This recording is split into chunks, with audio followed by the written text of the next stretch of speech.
سمولیان خدا سیم دي کنه غریبان چې کمزوري دي پیسو ته نشي ټینګې ده 10,000 روپے مدرسې ته چې وروړې غلا سوچت کیا الله تخت و بخت برقرار لري خدایا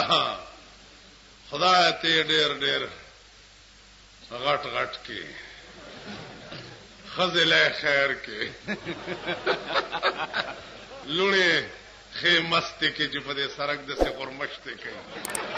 دا مونږ ورته دعا کوو دا خزو ته مونږ بیبيانې وایو دا چې کومه بربندې ګرځي دا بیبيانې دي بیبيانې زمونږ په علاقه کې یو معزز او شریف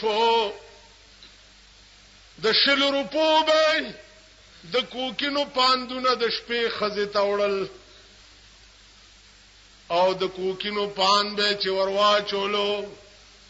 بیا به یو نری غوندي لوګي د بلې بلا ورته وا چولو سره ته غوس کړو باجه به راواغسته ټوله شپه به د باجه غول او خزه به ورته غړېدله چې څو وخت خدای رونیو نو مال راغې ولا زه دعا کوم ما الله دې نورم بنیاد خدای دې تباہ او برباد خدای دې بیړه غرق